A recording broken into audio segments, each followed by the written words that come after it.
Bismillahirrahmanirrahim. Assalamualaikum warahmatullahi wabarakatuh. Selamat pagi Bapak Ibu Guru hebat.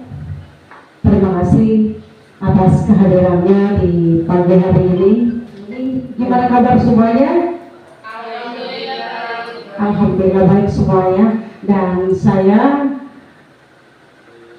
Ibu Nur Hidayah SPSI yang akan menjadi moderator pada sesi kita di pagi hari ini. Dan di sini nanti akan membahas tentang topik yang berkaitan dengan penyebaran pemahaman dan pengalaman budaya positif. Nah, sebelum kita masuk ke pembahasan, izinkan saya untuk mengawali sesi kita pada pagi hari ini dengan doa bersama.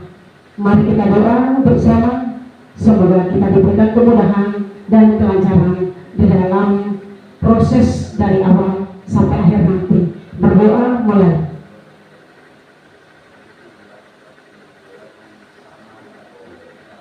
Berdoa selesai. Nah, sesuai agenda kita pada pagi hari ini, kita akan melewatkan beberapa rangkaian acara. Yang pertama adalah acara pembukaan, yang kedua sambutan kepala sekolah, yang ketiga acara penyampaian materi, yang keempat sesi tanya jawab, dan yang kelima adalah penutup. Dan selanjutnya mari kita dengarkan bersama sambutan yang akan disampaikan oleh kepala sekolah SMK Negeri 1 Heradi. Silakan.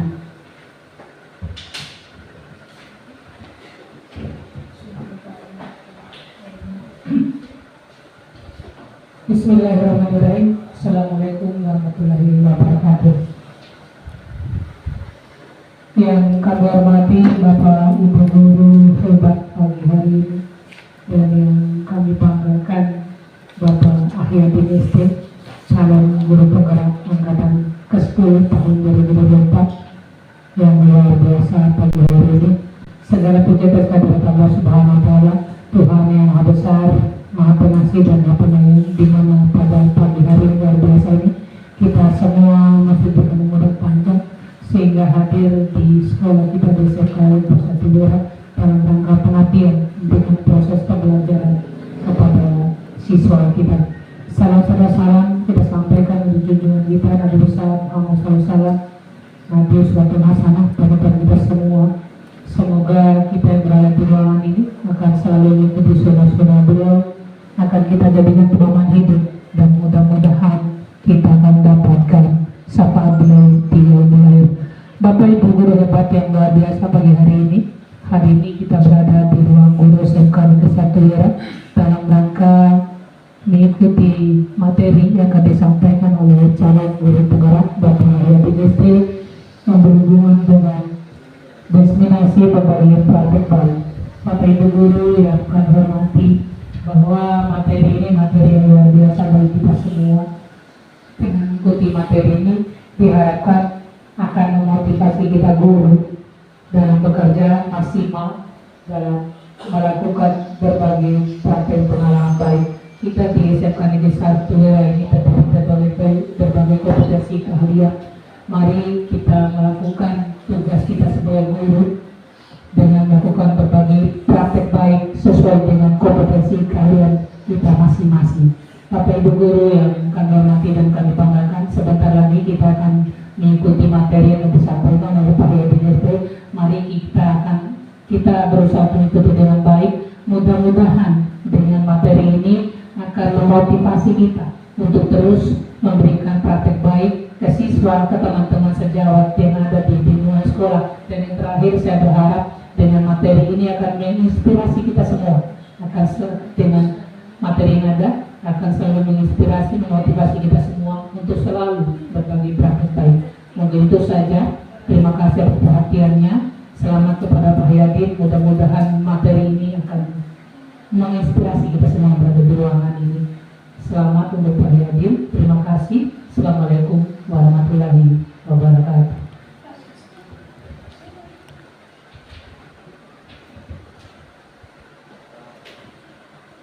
Dan acara selanjutnya adalah penyampaian materi yang nanti akan disampaikan oleh seseorang yang sangat luar biasa, guru hebat yang ada di SMK Negeri 1 Wira. Kita sambut Bapak Ahyar ST. Silakan. Terima kasih atas kesempatan yang begitu luar biasa. Terima kasih atas dukungan yang luar biasa kepada para sekolah SMK Negeri 1 Wira.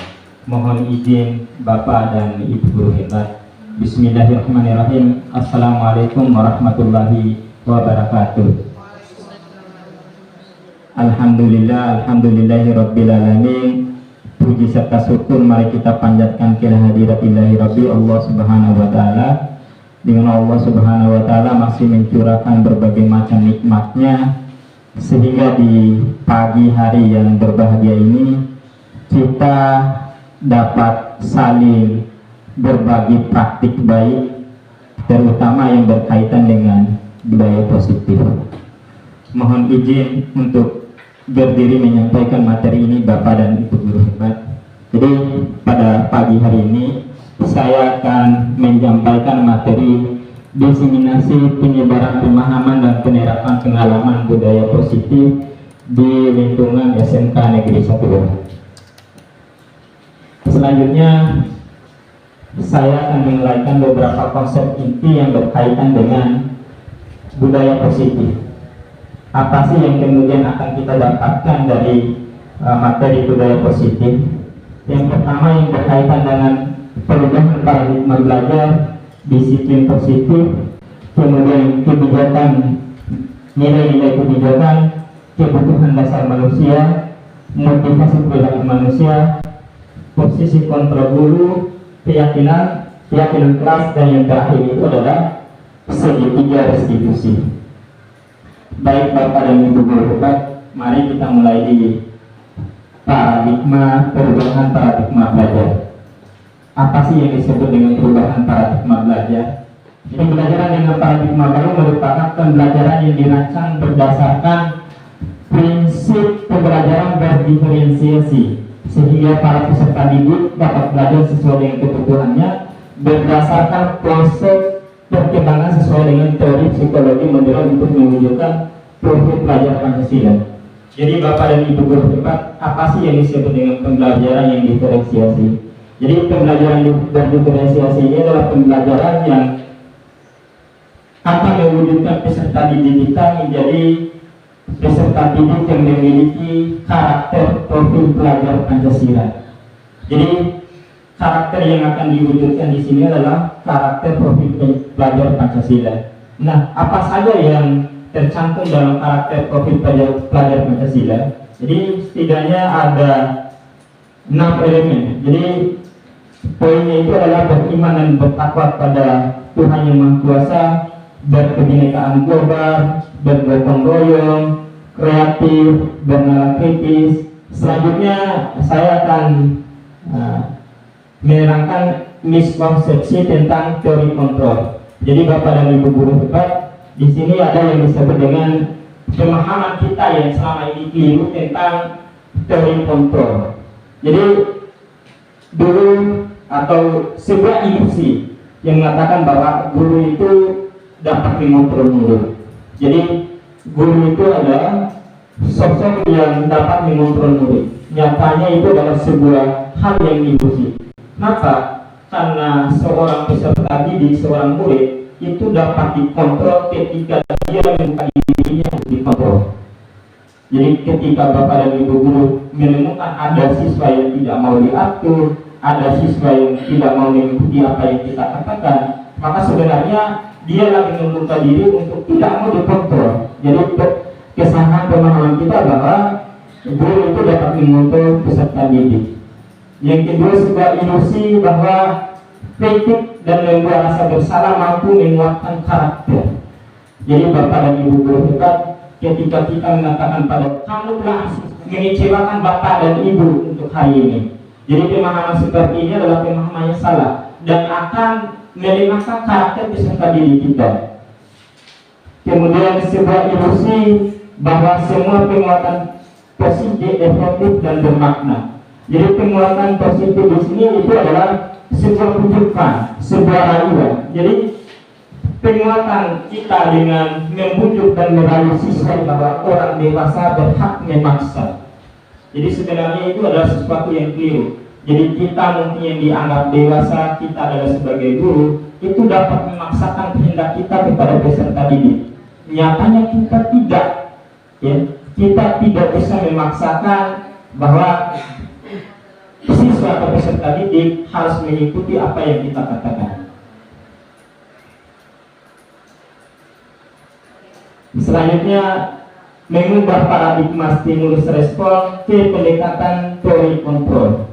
Jadi di sini dikatakan di teori stimulus respon realitas kebutuhan kita itu dari sama. Jadi di teori kontrol realitas kebutuhan kita itu sebenarnya berbeda.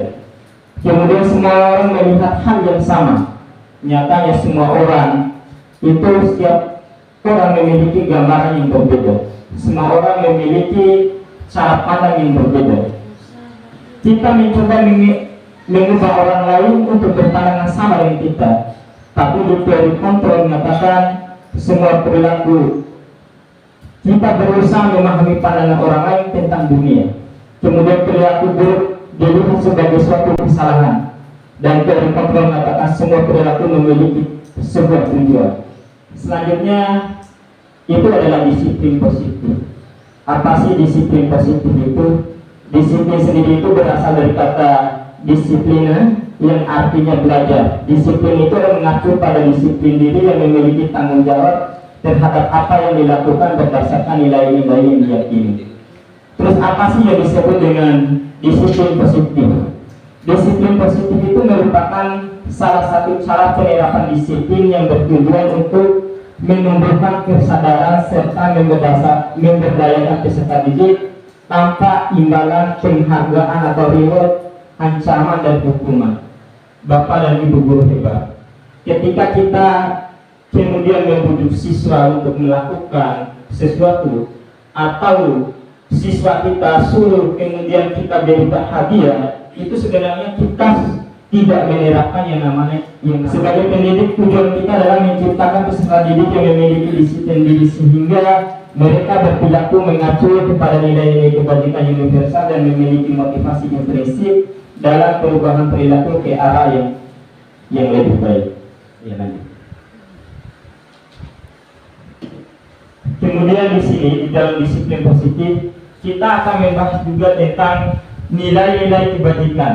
Apa sih yang disebut dengan nilai-nilai kebajikan? Jadi nilai-nilai kebajikan itu adalah nilai-nilai yang disepakati bersama lepas dari suku, agama, bangsa, bahasa maupun latar belakangnya.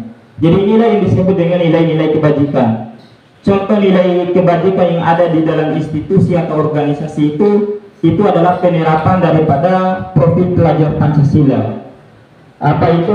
Yang pertama adalah beriman dan bertakwa kepada Tuhan yang Maha Esa dan berakhlak mulia, berkebinekaan global, bergotong royong, mandiri, kreatif, dan bernalar kritis.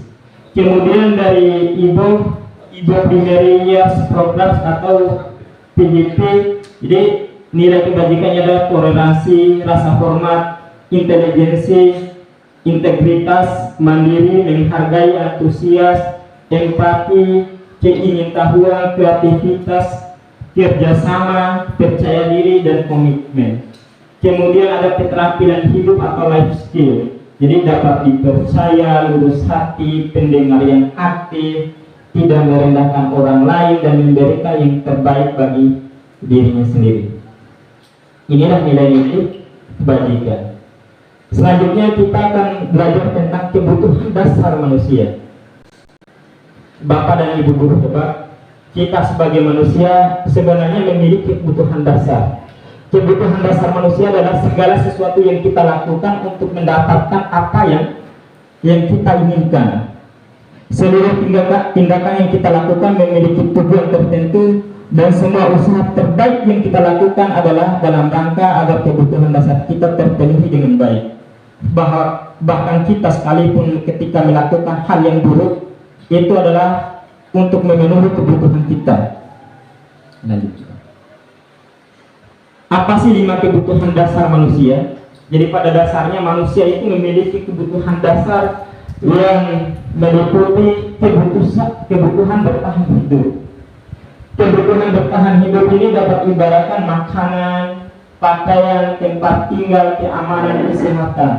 Jadi kebutuhan untuk bertahan hidup ini selalu dikaitkan dengan kebutuhan jasmani kita. Jadi kebutuhan akan makanan, pakaian, tempat tinggal, dan lain sebagainya.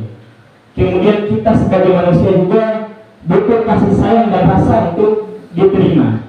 Rasa diterima ini dipedulikan, berbagi, kerjasama, menjadi bagian dalam kelompok, dan lain sebagainya.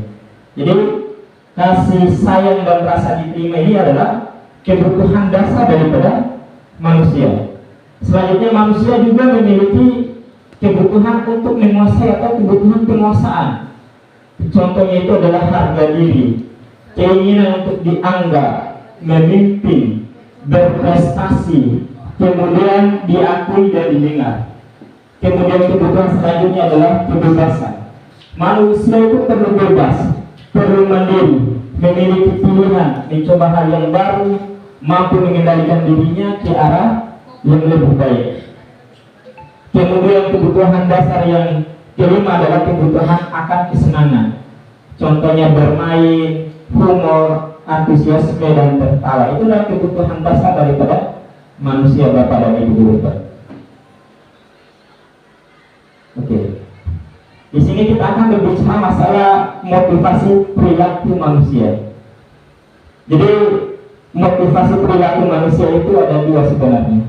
Ada motivasi yang bersifat ekstrinsik, ada motivasi yang bersifat intrinsik.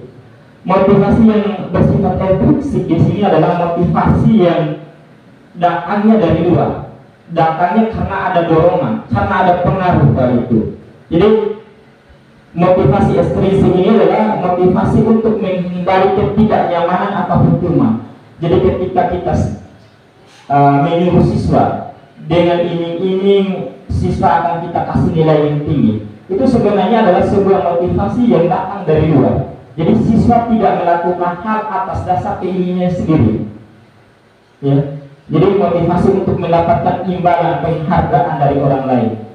Atau ketika kita misalnya menyuruh siswa untuk melakukan atau mengerjakan soal, kemudian kita mengiming-imingi dengan sebuah hadiah, kita akan memberikan reward seperti itu. Jadi itu adalah sebuah motivasi yang bersifat ekstrinsik. Jadi motivasi yang datangnya dari luar. Kemudian motivasi yang sifatnya intrinsik. Jadi motivasi untuk menjadi orang yang mereka inginkan dan menghargai diri sendiri dengan nilai-nilai yang mereka percaya. Nah, motivasi inilah yang kemudian harus kita tumbuhkan, harus kita kembangkan kepada peserta didik kita. Atau motivasi yang hadir daripada diri siswa itu sendiri. Contoh, ketika siswa kita hadir di sekolah tanpa disuruh siswa itu kemudian memungut sampah, ini tanpa disuruh Bapak dan Ibu guru sekalian. Kenapa?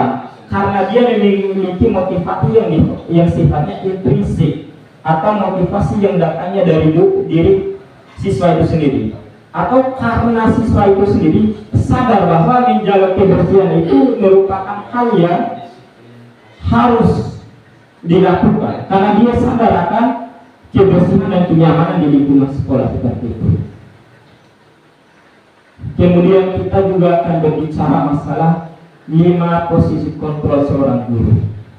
Bapak dan Ibu guru Bapak, mungkin kita selama ini tidak menyadari bahwa kita sebenarnya berada dalam 5 posisi yang berbeda.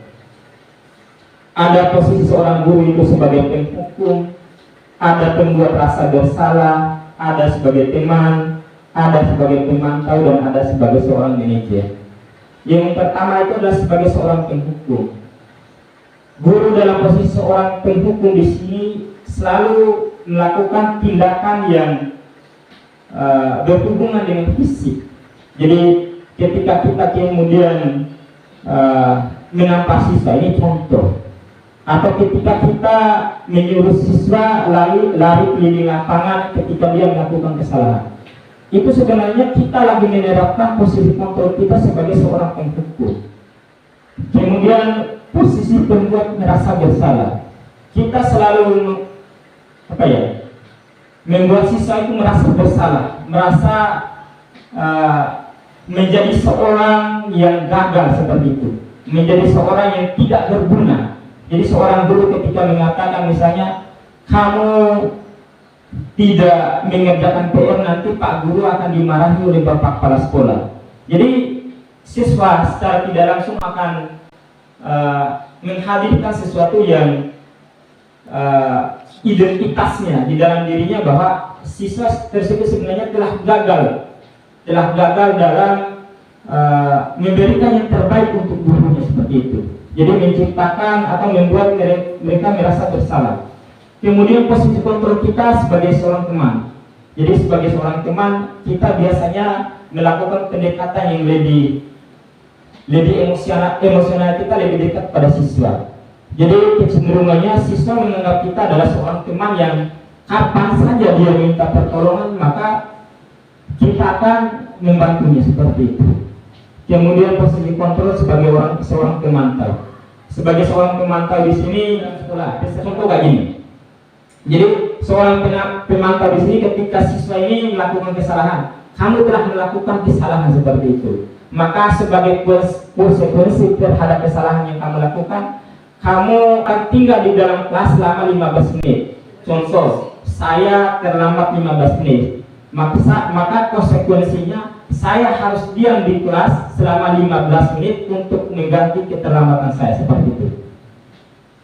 Kemudian posisi kita sebagai seorang manajer.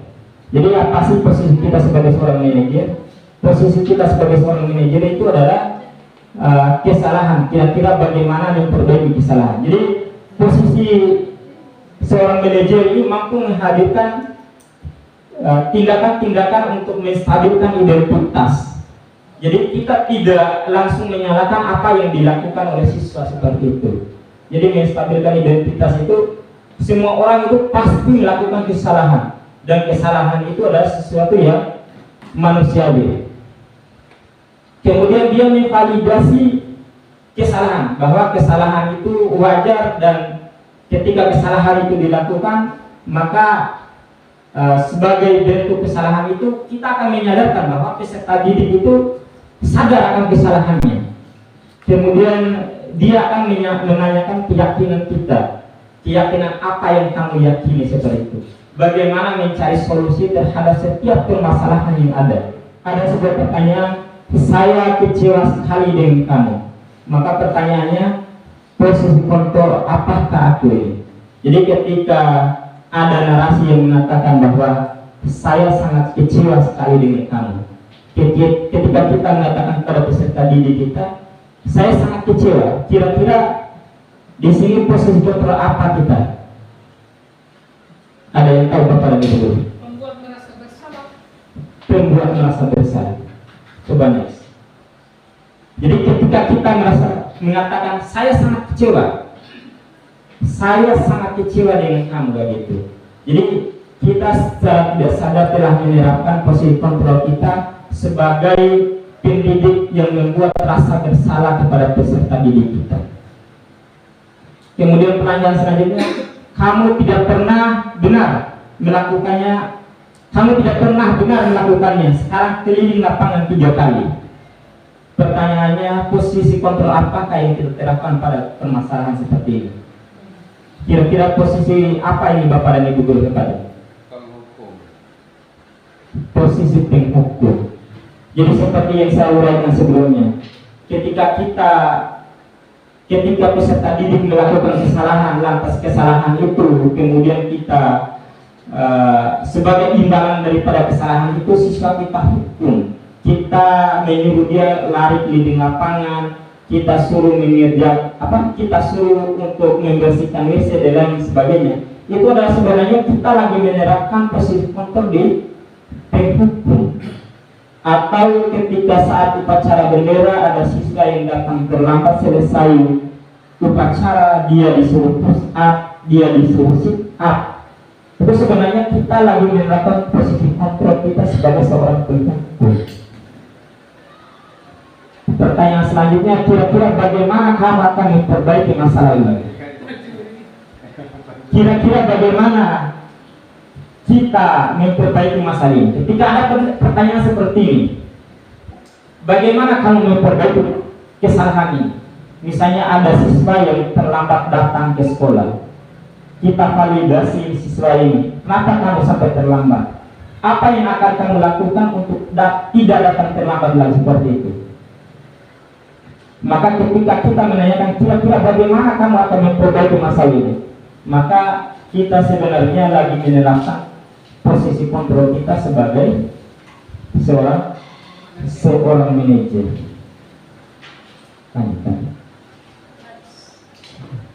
Ayolah lakukan demi bapak atau ibu. Kita kemudian membuat sebuah narasi. Ayo lakukan demi bapak, demi pak guru. Lakukan ini. Coba pungut sampah. Lakukan hal itu demi gurumu atau demi bapak dan ibu guru. Maka sebenarnya kita dalam posisi ini sedang menerapkan posisi kontrol kita sebagai seorang teman. Jadi seorang teman itu memiliki hubungan atau memiliki emosional yang lebih dekat kepada peserta didiknya. Selanjutnya, kamu terlambat 15 menit. Apakah kamu sudah mengerti konsekuensi yang dilakukan bila terlambat? Jadi ketika kita mengatakan kamu sudah terlambat, apa kamu sudah mengerti konsekuensi yang dilakukan apabila kamu terlambat? Pada saat kita menanyakan hal yang demikian, sebenarnya kita lagi menerapkan posisi kontrol kita sebagai seorang pemantau, monitoring tadi itu. Jadi seorang pemantau itu akan lebih banyak membacakan sebuah peraturan sekolah. Jadi ketika kita membacakan sebuah peraturan sekolah, maka secara tidak langsung siswa akan menyadari kesalahannya di mana dan kemudian apa yang harus dilakukan terhadap kesalahan yang dia lakukan. Selanjutnya ada yang disebut dengan keyakinan kelas. Mengapa keyakinan kelas? Mengapa bukan peraturan kelas? Bapak dan Ibu guru hebat. Pernahkah Bapak dan Ibu guru membuat sebuah keyakinan kelas? Atau apa sih yang kemudian Bapak dan Ibu guru lakukan untuk membuat situasi kondisi di dalam kelas itu lebih aman dan nyaman ketika kita belajar? Mungkin Bapak dan Ibu guru di sini sudah membuat yang namanya keyakinan kelas. Pertanyaan selanjutnya, kenapa keyakinan kelas? Kenapa bukan peraturan kelas? Karena keyakinan kelas itu sifatnya lebih universal. Keyakinan kelas itu dibuat berdasarkan kesepakatan bersama antara siswa dengan guru. Kalau peraturan kelas itu mungkin lebih didominasi oleh kita guru. Jadi peserta didik itu akan merasa tidak dilibatkan ketika kita membuat sebuah peraturan kelas. Makanya kenapa bukan peraturan kelas? Kenapa harus keyakinan kelas? Maka jawabannya karena keyakinan kelas itu disepakati bersama dan melibatkan peserta didik dan guru seperti itu. Selanjutnya, pembentukan keyakinan kelas. Inilah yang kemudian kita terapkan untuk membuat situasi kita lebih aman dan nyaman ketika kita belajar. Jadi bersifat abstrak. Jadi keyakinan kelas itu dia bersifat abstrak, berupa pernyataan yang sifatnya universal. Contoh, kita harus berempati, kita harus bersimpati dan lain sebagainya. Dibuat dalam pernyataan yang positif, kemudian sedikit saja agar mudah diingat. Jadi keyakinan kelas itu tidak usah banyak-banyak Bapak dan Ibu guru. Yang penting kata-katanya mudah diingat oleh peserta didik kita, sesuai dengan kondisi kelas dan sekolah. Kemudian semua warga sekolah atau warga kelas dilibatkan saat membuat keyakinan kelas. Tadi seperti yang saya katakan bahwa keyakinan kelas itu melibatkan guru dan peserta didik dalam pembuatan keyakinan kelas. Jadi keyakinan kelas itu sendiri dibuat oleh peserta didik untuk menciptakan suasana belajar yang aman dan nyaman. Selanjutnya kita akan berbicara masalah segitiga restitusi. Apa sih yang disebut dengan segitiga restitusi? Segitiga restitusi ini adalah sebuah proses dialog yang dijalankan oleh seorang guru agar dapat menghasilkan murid yang mandiri dan bertanggung jawab. Ya. Jadi apa yang dilakukan? Jadi segitiga restitusi ini terdiri dari 3 tindakan. Yang pertama adalah menstabilkan identitas, yang kedua memvalidasi tindakan yang salah, dan yang ketiga itu adalah menanyakan keyakinan. Menstabilkan identitas itu adalah menanyakan bahwa kita sebagai manusia itu pernah berbuat salah, dan kesalahan itu adalah sebuah hal yang manusiawi, wajar kayak gitu. Berbuat salah itu wajar, tidak ada manusia yang sempurna.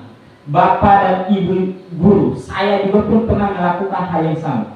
Saya pun pernah melakukan sebuah kesalahan. Bapak atau ibu tidak mencari siapa yang salah, tapi bapak dan ibu ingin mencari solusi dari permasalahan. Kamu berhak merasa seperti itu. Itu yang namanya menstabilkan identitas. Kemudian yang kedua, memvalidasi sebuah tindakan yang salah. Kamu pasti punya alasan kenapa kamu melakukan hal itu. Jadi kita akan menanyakan kenapa sih kemudian siswa tersebut melakukan hal itu.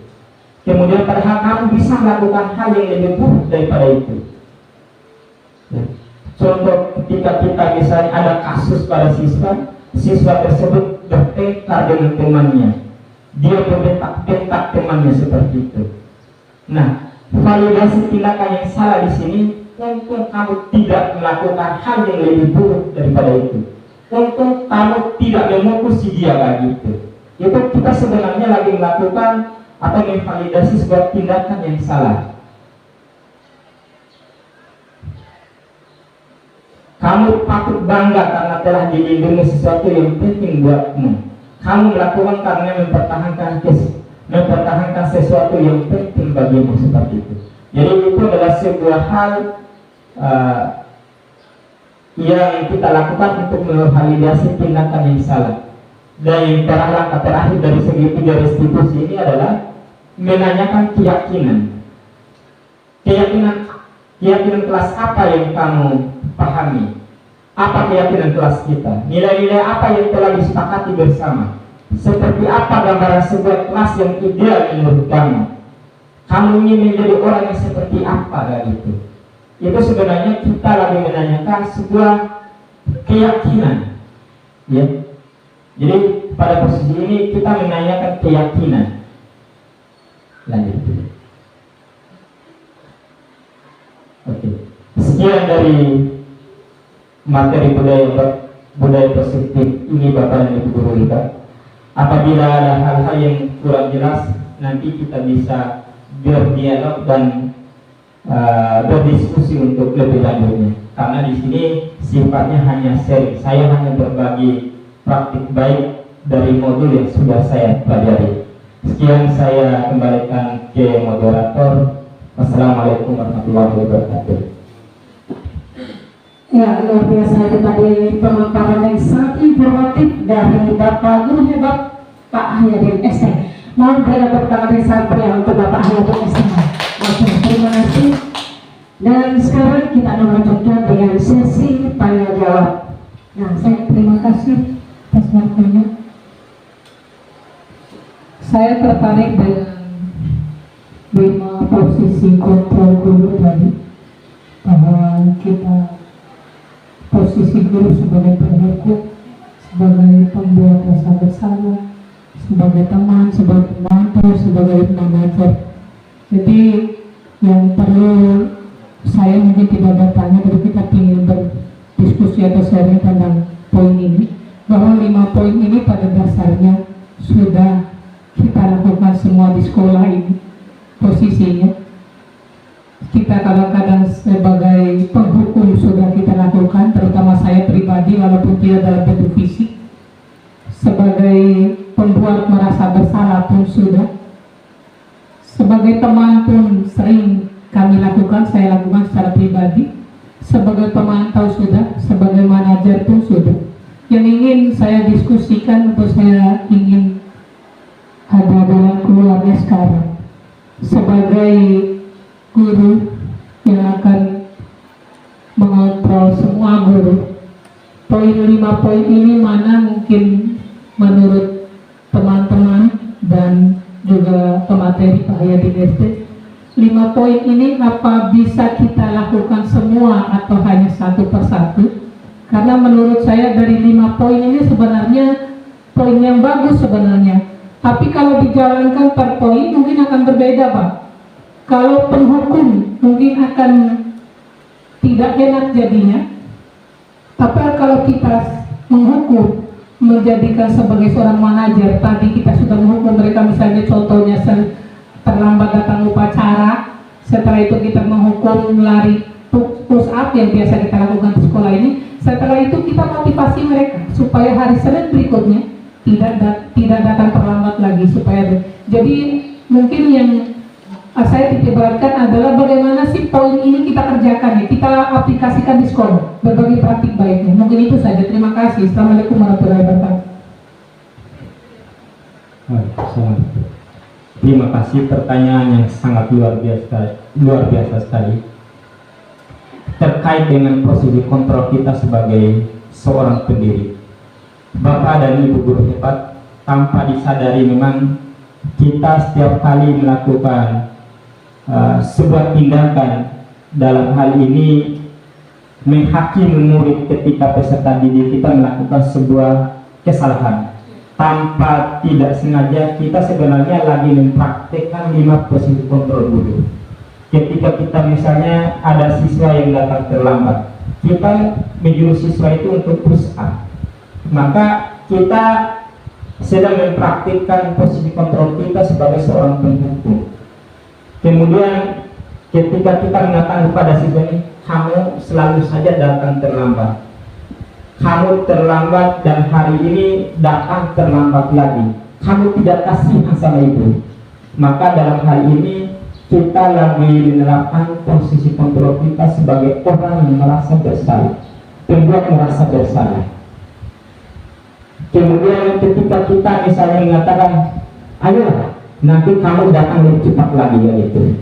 Jadi ketika kita mengatakan hal yang lebih demikian, kita lagi mempraktekkan posisi kontrol kita sebagai seorang teman. Kalau kita kemudian mengatakan kepada peserta didik kita yang terlambat datang upacara hari Senin, maka konsekuensinya sesuai dengan peraturan sekolah, kamu harus diam di kelas selama 15 menit. Maka ketika kita mengatakan hal yang demikian, maka kita sedang mempraktekkan posisi kontrol kita sebagai seorang pemantau. Nah, mana yang terbaik daripada ibu guru sekalian? Yang terbaik itu adalah ketika kita mampu melakukan posisi kontrol kita sebagai seorang manajer. Apa itu posisi kontrol sebagai seorang manajer? Kita cari tahu dulu Bapak dan Ibu guru hebat. Kita cari tahu dulu kenapa anak ini sampai datang terlambat. Kita validasi menstabilkan identitasnya. Contoh kemudian, semua orang pasti melakukan hal yang sama. Saya juga sebagai guru itu pernah datang terlambat, sama seperti kamu. Jadi ini posisi kontrolnya kita. Pak guru dulu itu tidak datang terlambat ya gitu. Kemudian hal yang kedua itu memvalidasi tindakan yang salah. Kira-kira menurut kamu ya itu, kira-kira menurut kamu datang terlambat pada saat upacara itu hal yang benar atau tidak?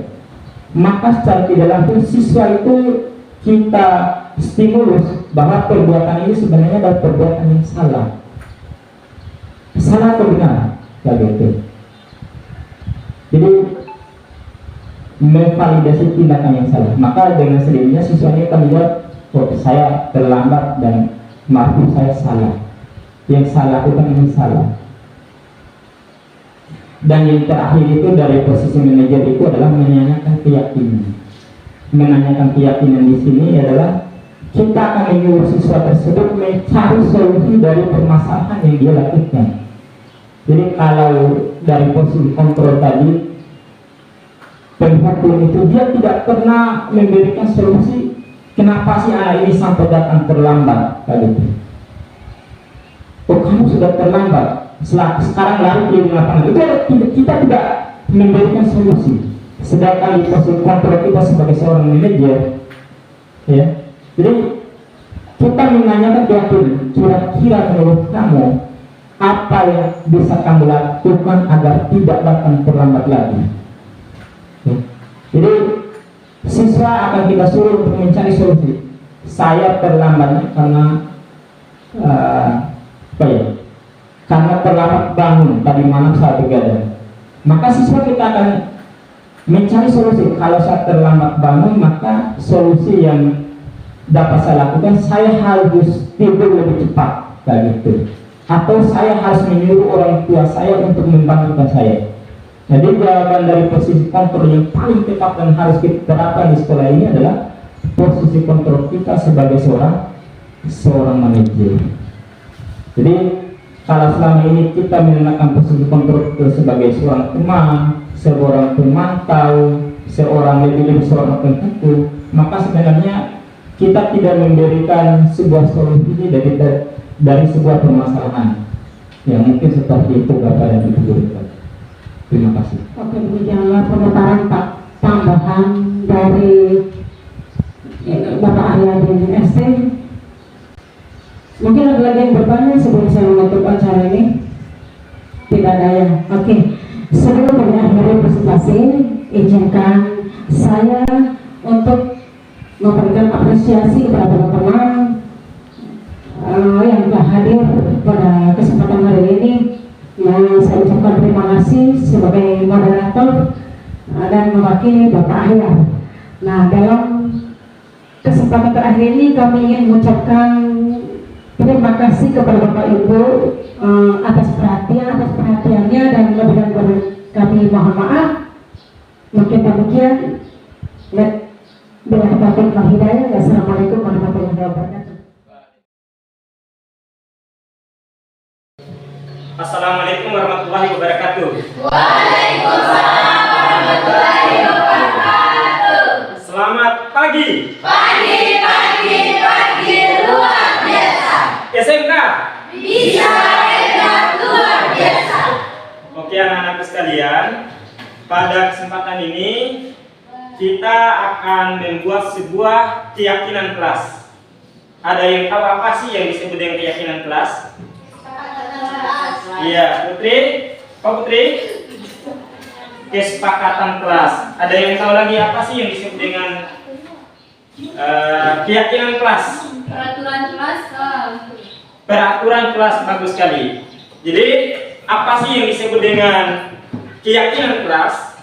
Keyakinan kelas itu adalah nilai-nilai kebajikan yang ditanamkan dan disepakati secara bersama-sama untuk menumbuhkan budaya positif di lingkungan sekolah. Sekarang Pak Guru akan membagikan sebuah stiker, di mana stiker ini kita akan menuliskan sebuah keyakinan keras, ya, yang kita